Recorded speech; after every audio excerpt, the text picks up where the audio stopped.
My name is Mike Jimenez, and this is the Alamo City Sportscast coming at you from San Antonio, Texas, West San Antonio, West Bexar County represented. My name's Mike Jimenez, Joe Garcia producing today's show. We are live right now on Twitter, Facebook, and on Facebook, Twitter, and what? YouTube. Twitters, everything. There it is, YouTube. Man, I don't know what's going on with me today, dude. We're live on YouTube. Subscribe to the Alamo City Network. Again, you can like and subscribe, be part of the show by reaching out to us, leaving a comment or two. They're already coming in. They want to talk about Joel Embiid last night. How embarrassed are you as a Spurs fan? Okay, we need to ask this question because Joel Embiid went off last night for 70 points against the Spurs. That is a record for the Philadelphia 76ers. He broke the 68-point mark that Wilt Chamberlain had set decades ago. And it's also a record for the most points the Spurs have ever given up to a player in a single game. How embarrassed are you as Spurs fans? Now, already before the show started, dude, you know how when the show starts, you put up that 2-minute warning, the music starts. We have a guy named Eric who already retweeted the whole thing, say that he needs to make this all complete by showing me, it says, quote, just need Jimenez to throw the Spurs hat and jersey in the trash to make the Skip Bayless conversion complete.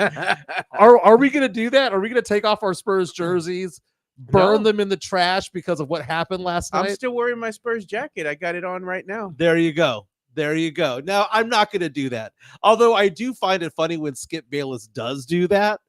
But I'm not going to do that. So we're going to get into that. We do have a special guest, Carolina Teague. She will be on with us in just 2 minutes. So we'll be with her in about 2 minutes. Other things that we're talking about today, besides Joel Embiid, we have big news this morning. Breaking news, if you will, involving the NBA Rookie of the Year. The new odds are out. Who is favored to win now? Is it Wemby? Is it Chet? The tide is turning. We're going to get into that in a minute. Also, this weekend, we've got the AFC Championship game. We've got the NFC Championship game. Which game intrigues you the most? Is it Lions-Niners? Is it Ravens-Chiefs? We have a poll on Twitter at MJ Acquired Taste. I posted that poll maybe about 15 minutes ago, and lots of people are responding already. Again, Carolina Teague will be with us in a minute. Also, we got to get into that new podcast that came out, that dropped yesterday here in San Antonio, In the Building, with Mike Taylor, Rudy J. Yeah. I talked with Rudy J earlier this morning about his first show. Some of it on the record, some of it off the record, but whatever was on the record, I'll talk about as well because I am so proud of those guys. Yeah. You know, before I was San Antonio Sports Star, before I started doing this, I was a member of Thunderdome. I would go to their events. I would listen to Ticket 760. Mike Taylor was my guy. And as time has gone on, Mike Taylor's become kind of friendly towards me. We've hung out a few times, you know, had drinks a few times, gone out, had breakfast once or twice. He was a good guy. And I'm happy for him and Rudy J, but we'll get into that. Yeah. Also, ask us any questions you want from me and Carolina because Carolina's my girl. She is unfiltered when it comes to what she talks about, her impressions on things. If it's about sports, if it's about pop culture, if it's about nostalgia or just being outright Nessiel, reach out to us and leave us a question that you would like for us to have. But again, already the chat lines are blowing up. What do people want to talk about, Joe? Everybody wants to talk about everything. We got Chris Lea joining us right now. He says he's not embarrassed about the game last night.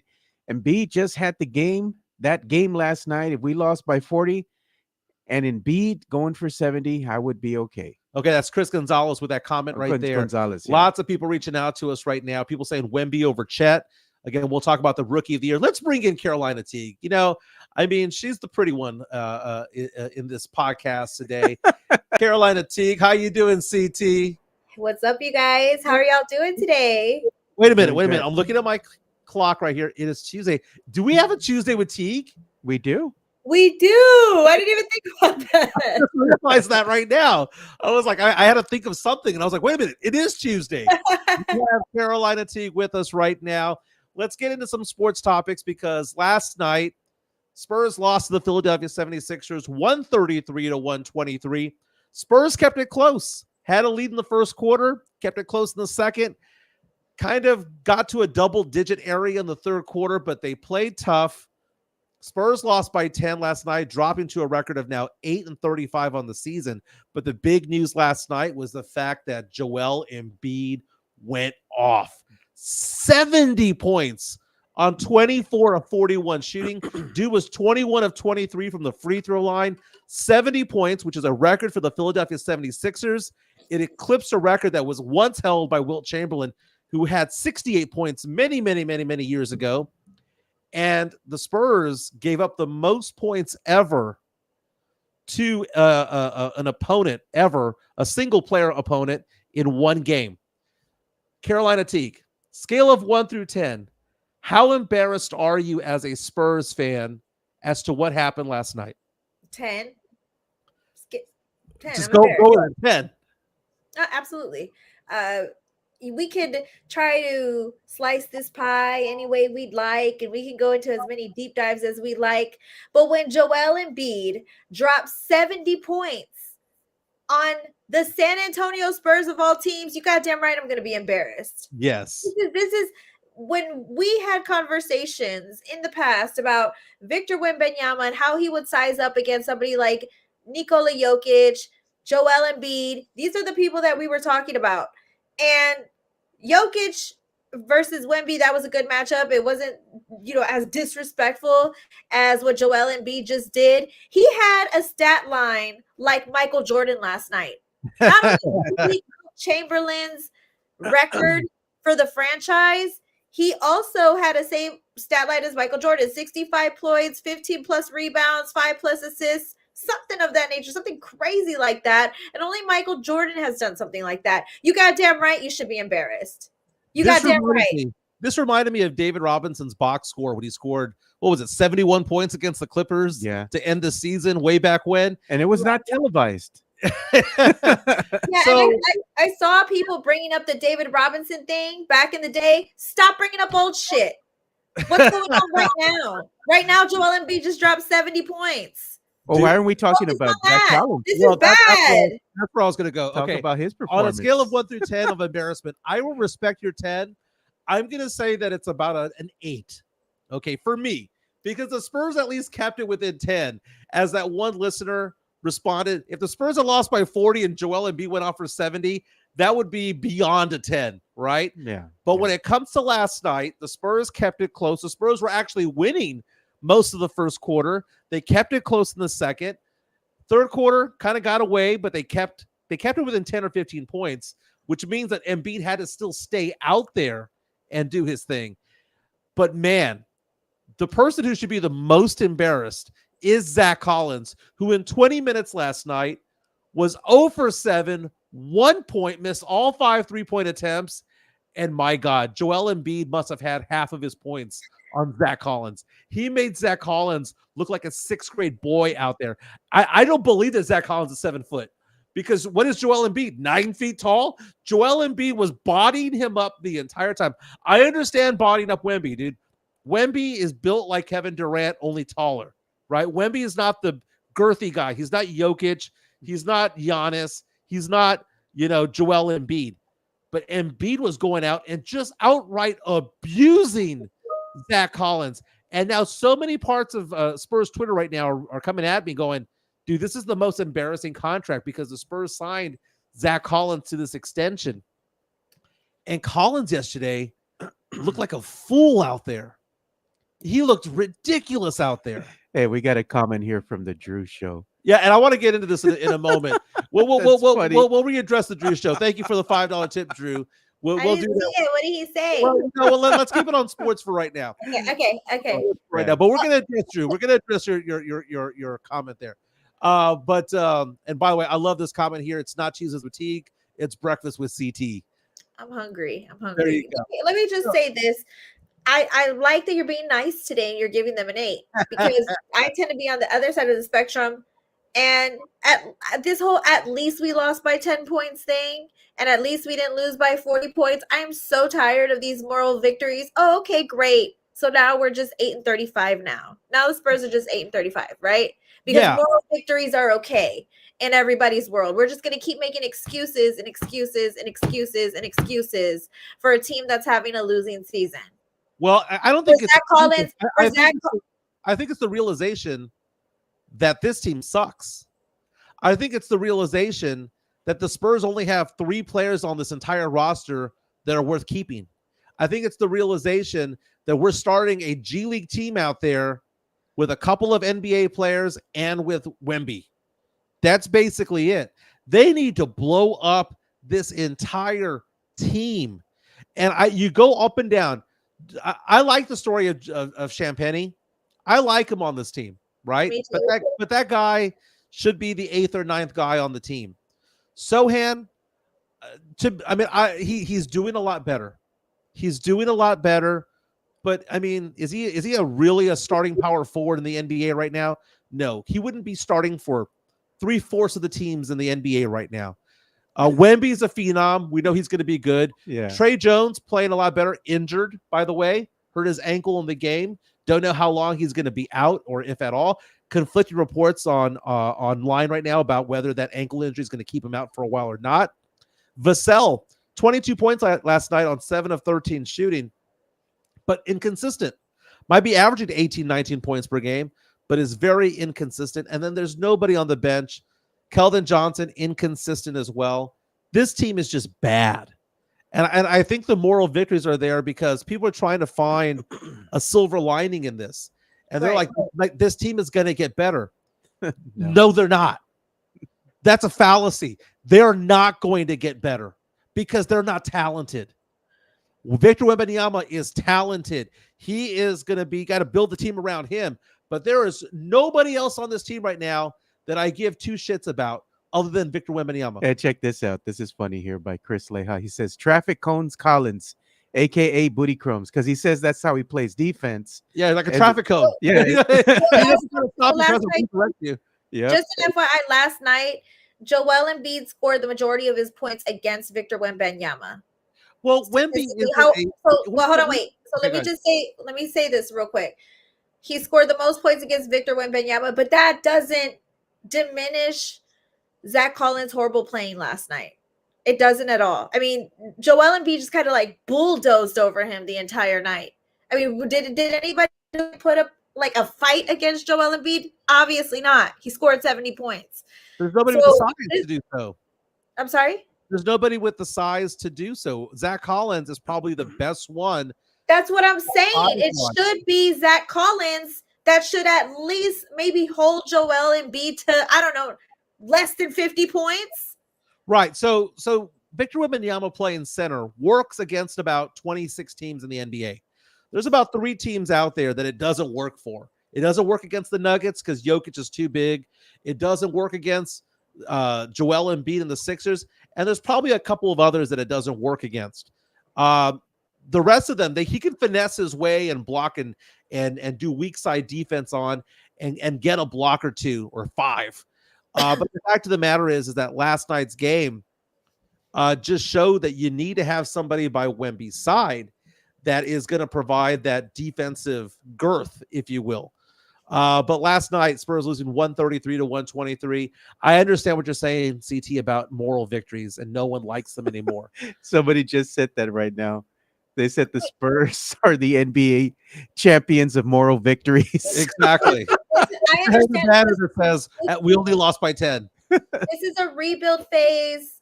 This is a rebuild phase. Yes, and it takes average 3 to 5 years to rebuild. I have covered the team since 2017, right when Kawhi Leonard got injured. We're on 2018, 2019, 2020, 2021, 2022, 2023, 2024. Yeah, no. But the so where are we? So at what point do we say, hey, let's get our heads out of our asses and stop making excuses? The pop apologist would have you think otherwise. I've heard so much this year where we're just in year 1 of the rebuild.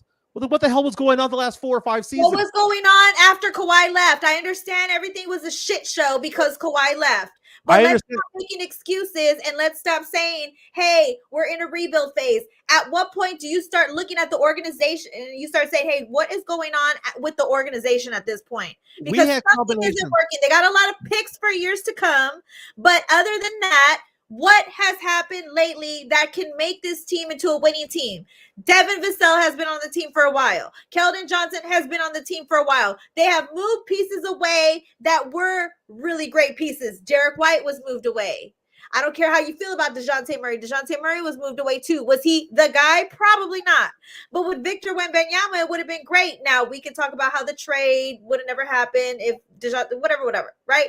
All I'm trying to say is, are these bad moves of the GM, Brian Wright, that's making this team not successful? Is it Coach Popovich now that's the issue? And at what point do Spurs fans as a collective get together and say, hey, this is not the way, y'all need to do something about it? Because there's other teams with other leagues that understand when a losing season is happening for year after year after year, everybody as the collective goes after the organization and then they make changes. Pop is the issue. He is by far the issue. Just like with the Cowboys, it starts at the top. Jerry Jones is the number one reason. Pop is the issue, because you mentioned some of these names after Kawhi got hurt. I'm looking at the 2021 season of the Spurs, right? That ended in 2021. This was a roster that went under 500. So we're going to expect Pop to somehow make this team magically a winning team when he couldn't make this roster a winning team. He had LaMarcus Aldridge, right? He had DeMar DeRozan in his prime. He had DeJounte Murray, Jakob Poeltl. He had a young Devin Vassell, a young Lonnie Walker. He had Derek White. And he couldn't turn that team into a winner, not even a 500 team. And we're going to expect him to turn a Keldon Johnson, Devin Vassell, Jeremy Sohan, Victor Wembanyama team into a winner? Bullshit. It ain't going to happen. Pop has sailed, dude. That he has been washed for years. And I will give Pop credit for this. Pop did have the ability to change with the times. That 2014 and 2013 teams were so much different compared to the ones that won rings in 99, 03, 05, and 07. He evolved, right? Incorporated the three-point shot and all of that stuff. But after that, the second that Kawhi Leonard landed on Zaza Pachulia's ankle, rolled his ankle and landed on his foot, Pop was done. Pop could not evolve from there, and he's not going to evolve. Pop is turning 75 years old this week. 75. He is the oldest head coach in NBA history by 4 years. Hubie Brown had that record. He got out at 71. Pop is going to be 75 years old this week, and he's still there. Do you know how stupid that sounds? That sounds as stupid as having an 81-year-old Jerry Jones be the general manager of the Dallas Cowboys. That's how stupid that sounds. I love Greg Popovich. He Yes, is the best head coach of all time. But I stand firm when I say this, and this is probably not going to rub him the right way if he were to hear this, or the Spurs organization. But any other coach would have been fired by now. 100%. Any other coach. And that's a fact. Think about every team with shitty records. Any other coach would have been fired by now. Because he's the most winningest coach of all time, that is why he's still here. So I hope with the next 5-year contract, he really develops this team. If not, then what are you guys doing at this point? That's how I feel. So, and then one more thing. When it comes to being in my feelings, that's what one of the commenters said, Matt Lerma, I'm in my feelings. You got damn right I'm in my feelings. Yeah. Because Joel Embiid just dropped 70 points on the Spurs. And if that doesn't make you mad, then maybe you don't like basketball the way you say you do. Maybe you're not passionate about your team like you should be. You think that Victor Wembanyama just saw Joel Embiid drop 70 points and was happy in the locker room? Or do you think that it made him a stronger person? Victor Wembanyama is very competitive. So not only am I embarrassed, I would assume that Victor is just as embarrassed. I would hopefully assume that Zach Collins is just as embarrassed that Joel Embiid just dropped 70 points. And if they're not, whoever's not embarrassed, whoever's not upset, shouldn't be on a basketball team that's trying to win a championship. Because anybody who's a true competitor would understand that last night's performance was completely unacceptable. Chris Leha reaching out to us right now on our YouTube chat line. You can be part of the show by liking and subscribing to us on YouTube. And again, you can leave your comments. Leha says if Becky couldn't coach these guys up, everyone would have gone after her, even if it was Ime. They were going to turn this squad into a winner because the talent ain't all that. Okay, well, first of all, here's the thing. I firmly believe a younger coach would have gotten to this team a lot better. And the pop apologists out there are out there saying, well, he's one of the GOATs. He's going to figure it out. He's got that fire. Oh my God. Whenever I see a clip of Pop, coaching and all he's saying is, you got to be more aggressive. You got to be better. You got to bang the boards. And they're like, you see, he knows what he's doing out there. It's the stupidest thing ever. And I'm going to tell you why. You see what's going on with the Houston Texans, right? Who's the head coach of the Houston Texans? DeMeco Ryans. DeMeco Ryans is in his 30s. DeMeco Ryans is somebody who identifies with a young team. I firmly believe that if you put Bill Belichick as the head coach of the Houston Texans this past season, they would not have won the division. They would have not have gone to the playoffs. They wouldn't have won a playoff game. Sometimes you need young blood. And you know what? I'm looking at the records right now. Spurs last 5 seasons, 32-39, 33-39, 34-48, 22-60, 8-35. Every year, the winning percentage is getting lower and lower and lower with Pop there, okay? Last 125 games, the Spurs are 30-95. Pop, that's on you, dude. That is on you. This is DeMeco Ryans is a young coach, and I don't like ageism, right? Because it doesn't matter how old you are, you can always develop, you can always learn. So I'm not with the Pop is old. I'm not on that wagon because I feel like no matter at what age you are, you can learn, you can change your ways. I'm a firm believer that. But let me just hold on. They replaced Lovie Smith with DeMeco Ryans, right, for the Texans. I think it's also an issue with the GM as well. Make sure you're putting the right people in the positions of power, because there's a lot of organizations with GMs that fire coaches all the time and they can't seem to get it right with the right person. The Houston Texans surprisingly did. So maybe the issue is Brian Wright. Maybe. Matt Lambert reaches out to us, Pop apologist, saying, quote, Mike is like, no, ageism is real. It is real. You know how real it is? Right now, we're going to be voting for a president that's either going to be Donald Trump or Joe Biden. Both of those motherfuckers should not be president. Okay? Both of them. Because we should not have 80-year-old presidents. I don't care how experienced they are. We shouldn't have that shit. And you shouldn't have a 75-year-old head coach of an NBA team. We have a $5 tip coming in from the Drew Show saying Pop has wormed his way into to becoming the de facto owner of the Spurs. NBA has rules against owners coaching a team for a reason. We need new ownership. Well, we don't need new ownership. We just need that ownership to take control of what's going on. And the fact of the matter is that this isn't ageism. How can you have a 75-year-old relate to 19-year-olds? A room of 19-year-olds. It doesn't exist. I go back to the fact that when Greg Popovich took over this team 28 years ago, 1997, I believe, and they ended up getting Tim Duncan. The age difference, okay, 75 years old minus 20 some odd years. Pop was in his mid-50s when he got a 22-year-old Tim Duncan. 30-year age difference. That's a father-son type of thing. Now you extrapolate that. The players are younger, now 19 years old, 20 years old, and Pop is 75. You've gone from a 25, 27 year age difference to a 55-year age difference. Greg Popovich is 55 years older than half this team. I don't care how experienced you are. I don't care if you're the GOAT. I don't care if that was Phil Jackson in there. I don't care if that was Pat Riley in there. They don't need that. You know who they need? They need a younger guy like an Eric Spoelstra. They need an Ime Udoka. They need Becky Hammond. A Becky Hammond. That is what they needed. Thank you so much for the tip there, Drew Show. But I think you're right. There needs to be a change, but I don't think the ownership group is the change.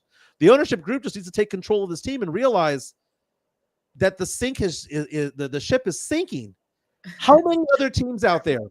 How many other coaches? You're trying to tell me that the Spurs are 8-35, that Becky Hammond couldn't have gotten 9 wins from this team. You're telling me that Ime Udoka couldn't have done it, or Mike Budenholzer, or whoever else is on Pop's family tree. Oh my God, I'm going to have to go get some Delta 8 to get me to calm the F down, because I was happy getting into the show. But just thinking about Pop being the coach of this team for 2 or 3 or 4 more years and seeing Wemby walk out the door, I would say that at that point, Pop's name, which oftentimes like the players go on the rafters, if that happens, he does not belong up there. Hey, look, we got a comment from Pledger. James Pledger. So Pledger says, yeah, old Sox KC should get rid of Andy Reid. Sarcasm. Well, here's the thing. Andy Reid, and there's going to be how old is Andy Reid? Let me look that up right now. Andy Reid's in his mid-60s. He's in his mid-60s. So I'm never going to subscribe to the whole, he's too old, he can't relate to the players, because the players have always come out and said, we love Pop. Pop is great. What else are they going to say? We hate him? Yeah, the Drew Show tipped us 5 again. Every player, even Kawhi, loves Pop. I mean, I don't think they hate him. I just think what the issue is putting the right pieces, making sure everybody's talented. Coach Pop, too, has made a lot of mistakes. Somebody needs to make really tough decisions there, and the ownership is not doing that. You see organizations like the Cowboys, for example, where the owner does too much. Well, in the Spurs instance, I feel like the ownership does too little. They're allowing for the coach to have the most control, or the GM to possibly have the most control. I feel like the balances of leadership are not even. I feel like when you think about the ownership of the Spurs, I think of Pop first, then I think of Brian Bright, and then the last thing on my mind is the people who actually own the damn team. Right. I agree. And Drew Show has been reaching out to us saying that the ownership group, I loved his line saying that at this point, Pop is the Pope. He's going to be, he's there until he either decides to leave or he dies, right? Like the next head coach of the Spurs will be decided, and ultimately the announcement will be made because of white smoke coming from the Frost Bank Center. Oh my God. Somebody said the coaches should have term limits. I thought that was hilarious. Oh Lord. Okay, so the thing about it is that the Pop apologists out there are saying, I can't believe you're saying this, Jimenez. You're an ageist.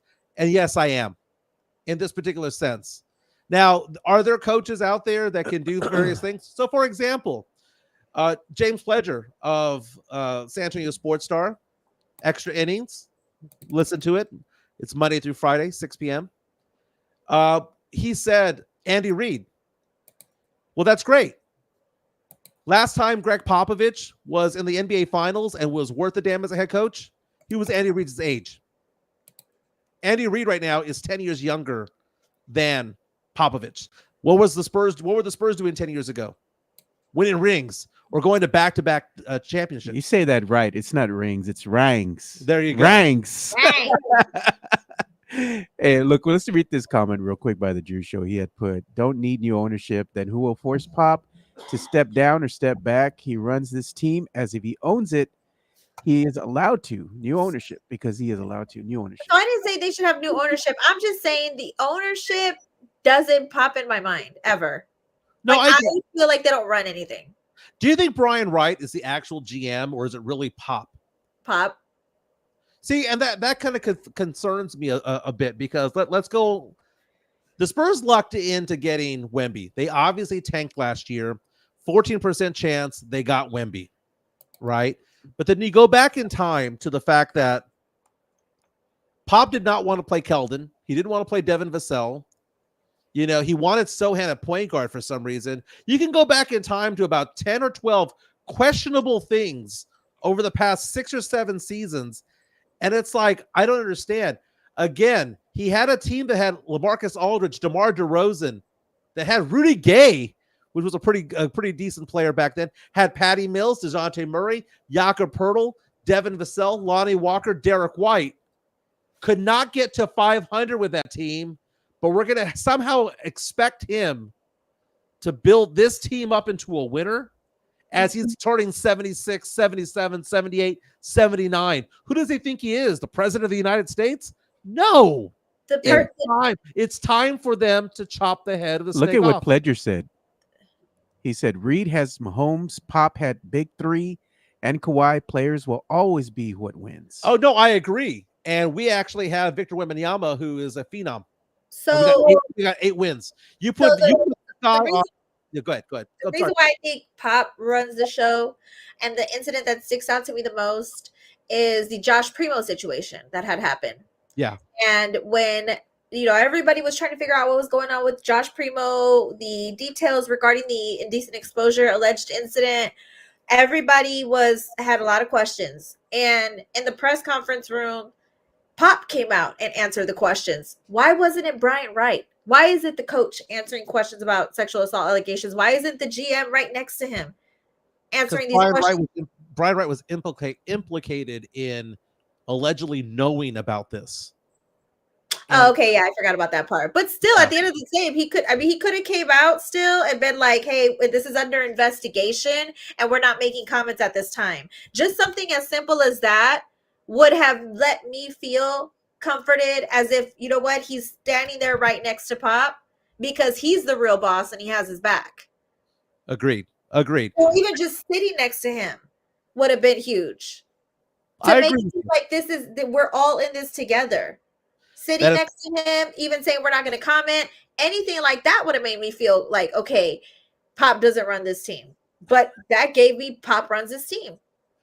Oh, Mario Cavazos reminding us that some 70-year-olds have to retake their driving tests, and Pop is 75, about to be 75 this week, and still running this team into the ground. We're talking to Carolina Teague. She's on Twitter, or if you are a cool kid and call it X, it's Carolina Teague _. She's also the host of a League of Her Own podcast on YouTube. Don't forget to like and subscribe. Now, last night, Victor Wembanyama had 33 points on 10 of 19 shooting. Again, he was being bullied by Joel Embiid, who went off for 70.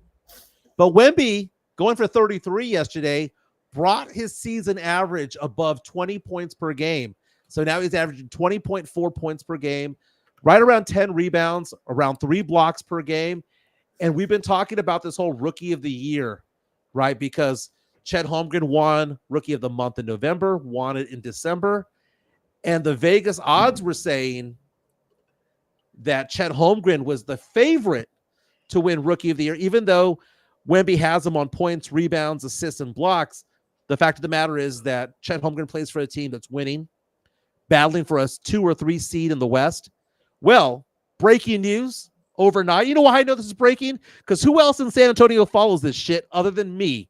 I follow the Rookie of the Year odds every day. And overnight, if you want to go to my screen there, Joe, overnight, FanDuel named Victor Wembanyama the favorite to win Rookie of the Year, now at minus 125. The odds changed even more in the last 30 minutes.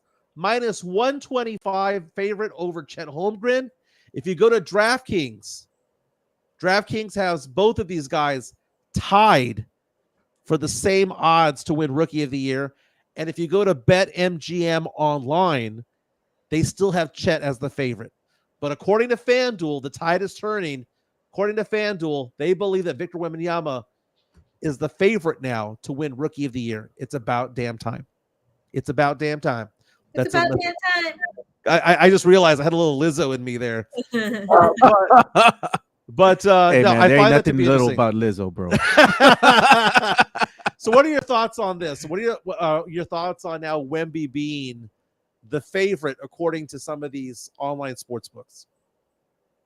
I just knew it was going to happen. He's a phenom. He has played very well this year for his first year. He is the face of the Spurs despite their losing record. A rookie to be the face of a team is huge. And he's been despite all the losses, he's been very impactful for the San Antonio Spurs. So to me, it wouldn't surprise me if he won Rookie of the Year. He's expected to. When the season started, he was the overwhelming favorite. I think a lot of people got taken aback by how good Chet Holmgren is. But Holmgren over the past few weeks has kind of struggled. He hasn't been doing himself any favors. Going into January, people gave me shit because I said, it's January 1. As of now, Chet Holmgren's the rookie of the year. And a lot of Spurs fans are giving me crap. And I was saying, I am not saying that I want Chet over Wemby, right? All 30 GMs would choose Wemby over Chet. I want Wemby over Chet. I was just saying that the first 25 games of the season, Wemby was outplayed. And the tie going to the runner was the fact that Oklahoma City was doing so well. Mm-hmm. But now you see Chet kind of regressing a little bit and Wemby getting better and better and better. Wemby obviously will be the rookie of the month for January by far. And hopefully the minutes restrictions comes through. Follow Jeff Garcia from Locked On Spurs and Ken's 5 at Jeff G Spurs Zone, because he keeps asking the question, when is this minutes restriction going to go away? Right? Because Zach Collins had a bad injury, ankle injury, came back, playing back-to-back games. The fact of the matter is it's all bullshit. It's just all load management. It's all that it is. Carolina's got an admirer here. They Caps 210 says, "Damn, Carolina hot." Damn. Call the police and the fire. I have a meeting in 2 minutes, so I have to get going. But this was really fun. I'll say real fast before I let you go. This weekend, we have a poll question at MJ Acquired Taste on Twitter, asking the question: if you have one game to watch this weekend, Ravens, Bills, Ravens, Chiefs, or Lions, Niners, which one do you want to watch? Chiefs versus Ravens, for sure. I mean, and by the way, this is really exciting. You got 2 1 seeds. You got the former Super Bowl champions of last year, and then you have the grit of the Lions. So that's going to be really fun to watch. But I definitely would go with the AFC, 100%. I want to see Patrick Mahomes versus Lamar Jackson. And last question, Drew showed earlier, tipped us $5, asking the question, why have you not set me up with either A, a friend, or B, one of the hotties in the wrestling league that can push me around? Because you can't handle wrestling women. Like, I don't like, they're no joke. Like, you cannot handle them. I don't want to handle them. I want them to handle me. You know what I'm saying? You know what? They will handle you, but then they're gonna send you home crying. Like, they're not to be messed with at all. The comment says from Drew Show, $5 tip. Y'all gotta go to the damn wrestling shows. If y'all want a wrestling girlfriend, go to the wrestling shows. How about that? Start there. I'm not gonna hook you up. Hey, I got a wrestling friend that might like you. No, hey, we can hook up wrestling show. Let's hook up Mike with Baby D from RCW. If you know, you know. She's one of those wrestlers from way back in the day. Okay, well, first of all, Carolina told me about the show, about her the wrestling here in town after it was sold out, and she was like, "You can go general, you can go standing room only." I'm an Indian dog. I need a seat. I don't want to hear no excuses. Come to the shows. You come to the show, you might find a wrestling girlfriend. You know what? The next show that you're going to have here in town, we're going to want you on here to not only mention it, but promote the living shit out of it. Maybe we get one of the wrestlers on and have them talk about the show and what they can do, what they like to do out there. Yeah, but we got to go to the show too. February 22nd. It's RCW's birthday party. February 10th is Mission Pro. February 10th is also Booker T's Reality of Wrestling. So I'm going to be in Houston instead of Mission Pro. But they also got one February 10th, Mission Pro Wrestling, February 10th. Can we get one of the female wrestlers? Mission Pro Wrestling is all women, by the way. Mission Pro Wrestling is all women wrestlers. I want to see one of the female wrestlers like body slam Mike in the middle of the ring. They can body slam 400 or not 400. They can body slam like 300-pound men. Like, I've seen it. I've seen them body slam 300-pound men. Oh, well, I clear that. Not over that. I'm significantly under that. Okay. Significantly under that. I'm about 70 pounds under that. All right. That is Carolina Teague. Follow her at A League of Her Own podcast on YouTube. You can follow her on Twitter /X at Carolina Teague _. Carolina Teague, thanks for being with us today. Yeah, thanks, CT. Bye. Thanks for having me. See you guys later. Bye-bye. CT is awesome. I love having her on the show. Carolina and I go way back, and it's just one of those things where I like what she brings. I like what she brings because it is a voice in sports talk that is needed. we had someone who reached out earlier to us on our chat line. By the way, we're live on Facebook, Asking YouTube, how to donate. and Twitter. Asking how to donate and all that stuff. And we'll go into that in a second. Yeah. But was mentioning the fact that they have turned the channel from the radio stations and have started listening to podcasts. Yeah. And it's very important for our listeners right now to do what we do and retweet it, put it on their Facebook page, talk to their friends about it, encourage people to send out the subscription link to our YouTube, because every time I go on to our YouTube, every day, I see that we get another 1 or 2 subscribers. And our goal should be by the end of March to have 1,000 subscribers. That's going to be the goal, Project 1,000. And again, we got this going about 4 or 5 months ago, but I got derailed by some personal issues. Yeah. But now we're back and we're doing this daily. We got derailed by COVID, but now we're doing this on a daily basis, Monday through Friday. And the fact of the matter is that I'm looking at our numbers and I'm thinking to myself, man, our subscription numbers keep getting higher and higher. When the year started, we were at 620 subscribers. We're at 647 now. Okay. So we've picked up about 25 or so over the past couple of weeks. Let's keep that going. Tell your mama, tell your friends, tell your dad, tell your girlfriend, tell your boyfriend, tell a coworker about us, because it's not just us, but it's also the Mike Taylor Show. Because yesterday we had the beginning of In the Building with Rudy J and Mike Taylor. Oh, yeah. Dude, it was great. It was great. And they go on at 11 o'clock. And fantastic show. When our show ends, if we go over 11, that's perfectly fine, because you can always go onto the show on YouTube and rewind. So you don't miss anything, right? But someone mentioned to us on our YouTube stream the fact that they've turned the radio off to come to the podcast. I was talking to Rudy J earlier today. And as Rudy J, I worked with him at San Antonio Sportscast. I did dozens of shows with him when I was doing halftime. Yeah. And I was talking to Rudy I was like, hey, man, I'm calling you. I'm your friend. You're my friend. But I want some of this on the record, want some of this off the record. But on the record, what did you think about yesterday's show? And he was telling me that he was nervous and that he was actually happy about it. But the fact of the matter is that because he knows Mike Taylor so well and that they've done stuff before in the past, that it was easy to kind of transition into all that. And he and I were just kind of chatting it up. And Mike Taylor brought up something on that show yesterday, saying that he believes that Rudy J should have been the star at San Antonio Sportscast, that they should have promoted him as such. And I told Rudy, I said, dude, just let you know, when Mike said that, I was nodding up and down. Yeah, they should have done that. They should have made it where you had a star of the network. And I believe that should have been Rudy J.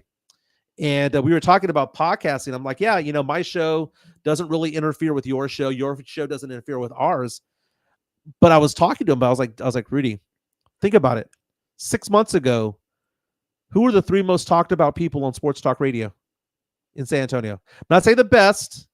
I'm not saying whatever, right? Everyone does a good job. But arguably, you could have said Mike Taylor. You could have said Rudy J. And you could have said the nonsense that was halftime. Because my comments would oftentimes percolate for days all over sports talk radio and all over Spurs Twitter and all over that. And I was saying, isn't it interesting that we're doing this, that we're doing podcasting? Yeah. And Rudy was like, dude, this is going to be so much fun. We're going to be able to do various things. And he was telling me some things off the record as to what they're doing over there. And I can't mention it, but lots of things that are going on over with that network. And I'm very, very proud of Rudy. He's a good man. Mario Cavazza says, if you get to 1,000, you guys need to do a bit like Mike did with the mullet haircut. Yeah, because Mike did that with the 3,000 subscribers over there. And he got the Marbach cut. He did. He got a mullet, right? He got a mullet. DJ LG got the Marbach cut. Yeah. Yeah. 1,000 might require me to do the Sohan hair. Something to that effect. Keep in mind, I do have a day job. I do have my financial practice. But I'm very, very excited about where podcasting is going, because I think that Rudy J is the jolt that was needed here with local radio, a local sports talk. And again, between the hours of 10 a.m. and 2 p.m., there's nothing local that does anything.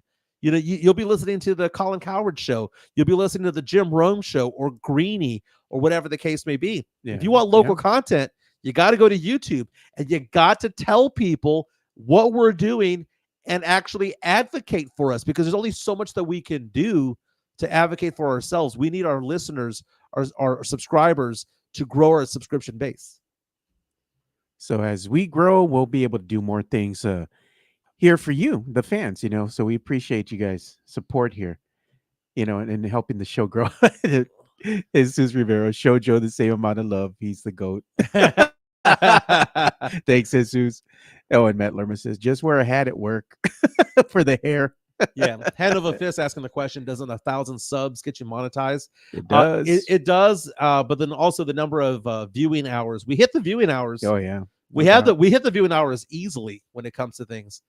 We need to be a little bit more focused on the actual Spotify's of the world and stuff like that. We do have access to that, but we need to promote that more, man. And that's what Yeah. I'm working on that website for, so we can have a centralized location where everybody can go and see all the content that we're doing across the board, because we're going to be doing more shows, be doing some Twitter Spaces, and a whole bunch of other various things that are going to be happening this upcoming year. And the website is going to be the hub for that. So it's going to make a big difference in where everyone can say, oh, I didn't know you had a podcast on Spotify. I didn't know you could be reached here. Well, they're going to know now. Yeah. Different ways of catching us. We need to be part of the community a little bit more. Some people reached out to me yesterday on Twitter saying, are you going to be part of Mike Taylor's barbecue? I'd be more than happy to go. I'll make sure that he's okay with me being over there, but I'll bet whatever things that he does to benefit the community, I'll be out there. But we do sports, we do pop culture, we do nostalgia. Can you share my screen right now? Yeah, I'll do that. Let's do a little bit of pop culture. This just dropped literally 14 minutes ago on TMZ.com. It's our girl Selena Gomez, Spurs fan Selena Gomez. And the headline says, Selena Gomez talks body changes with old bikini pic. I won't look like this again. Now, the big news of Selena Gomez last week was the fact that she was named to be the star of a new biopic about Linda Ronstadt, the Mexican-American musician from years past, who's considered to be a rock legend, a music legend, a Spanish-speaking legend, Spanish singing legend.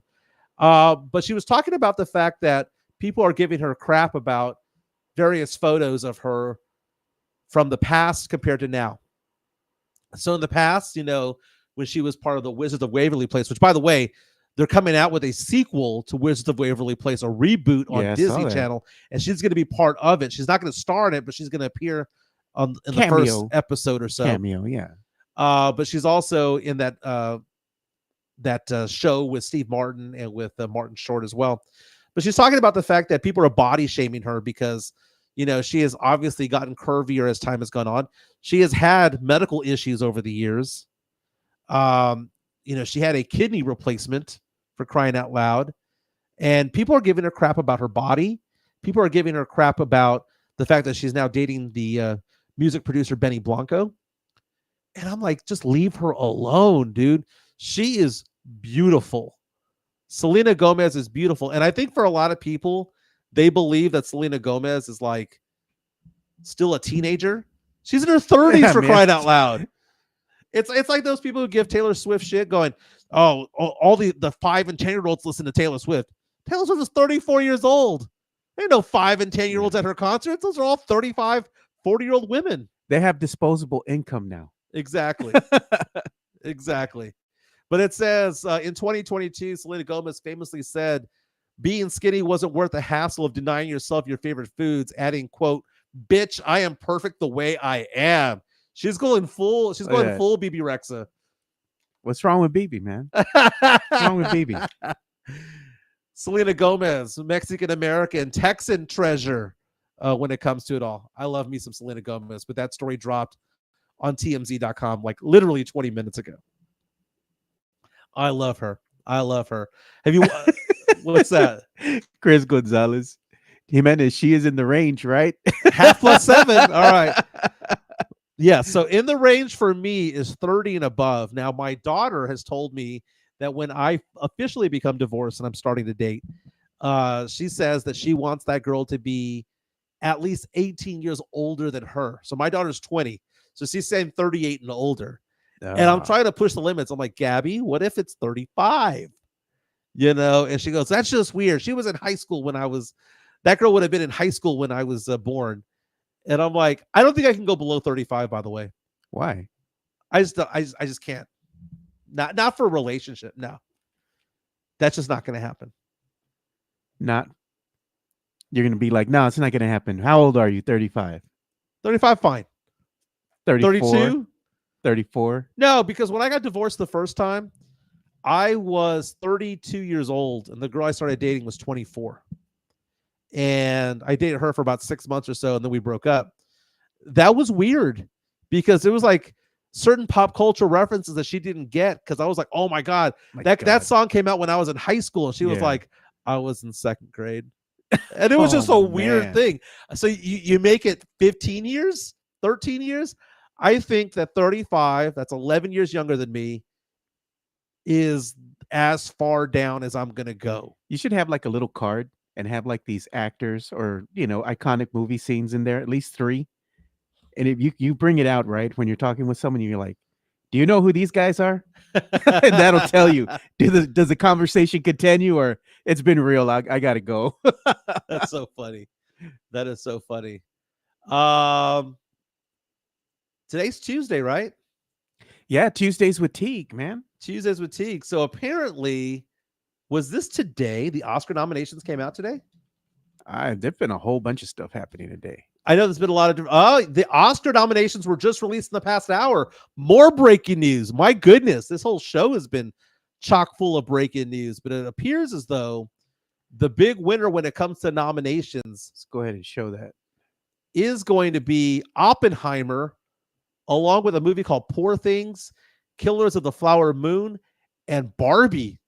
Movie Barbie had 8 Oscar nominations. Let's go through. Be honest, man. Did you see Barbie? I haven't, but I want to. I haven't seen it at all. I've wanted to, but every time I want to watch this with my daughter, she's busy, not in town.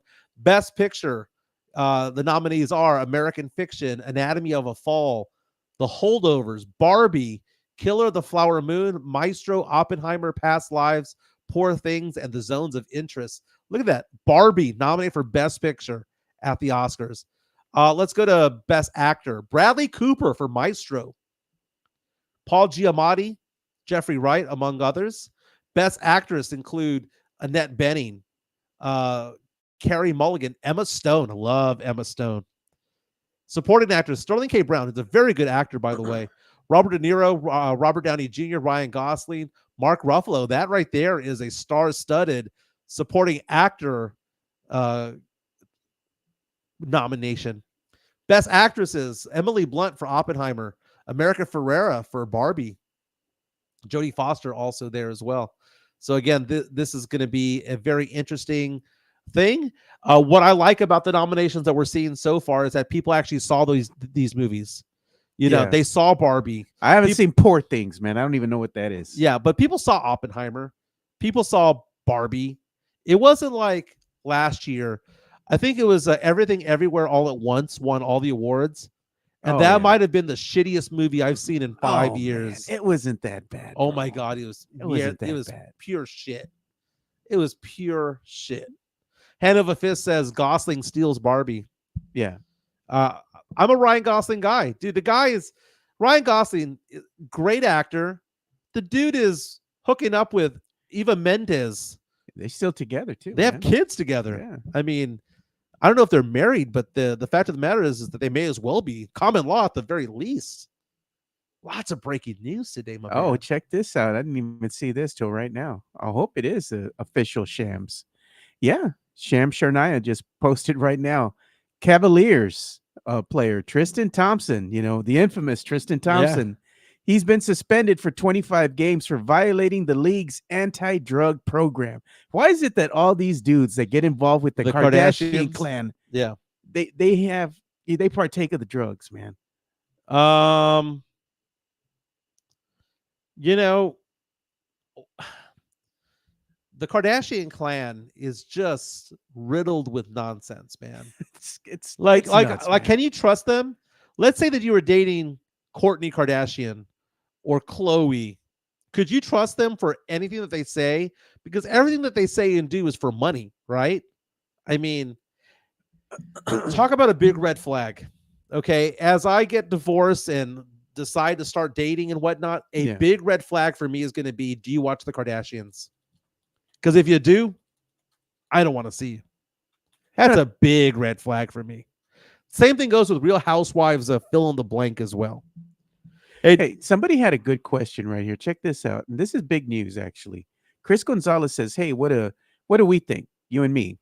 Think of WWE Raw leaving cable TV and going to Netflix 10 years for $5 billion. And that's a big one right there because WWE Raw or Monday Night Raw, it's a staple in cable, right? And it tells you the trajectory of things. It's on USA, right? Yeah, USA Network, And now, beginning January 2025, Netflix will air WWE Raw live on Monday nights for the US, Canada, UK, and Latin America, among other territories that it owns as well. I was so against going to streaming services, but the streaming services do it better. I mean, we saw Bally Sports sell off a piece of what they've got going on to Amazon. So now Spurs games potentially in the future will be on Amazon. MLB games, NHL MLB games, they do it better, man. Cable TV is dead. It is absolutely It's on life dead. support right now, man. Just like radio. Radio is slowly decaying. I was talking to Rudy J about this morning. Love that guy. Yeah. And I was telling Rudy, I was like, Rudy, dude, I get more done with Joe in an hour and 15 minutes, hour and 20 minutes than I would normally get done in 3 hours of radio on the air.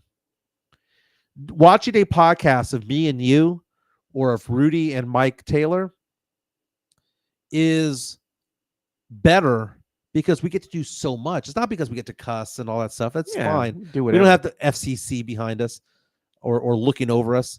But it's just we get so much done and we can talk about so much and open it up. Because I was telling Rudy, I was like, radio is like this, man. Top of the hour headlines. The Rangers won. The Cowboys are looking at this person in the draft and blah blah blah blah. And then you have to talk about sponsors. All the time. You got to talk about sponsors and you got to talk about this, got to talk about that, you got to do all this stuff. And then you got to do teases. And then you have to talk about the Spurs at a certain amount of time, Cowboys a certain amount of time, because if not, you get in trouble. Yeah. And all of that stuff. And I'm like, over here, we can just talk bullshit for an hour and 15 minutes. Nothing wrong with sponsors. We need sponsors here at the Alamo Sports Net podcast. If you want to sponsor this show, please reach out to us. I'm at MJ Acquired Taste. Joe is at Two Shots Podcast on Twitter.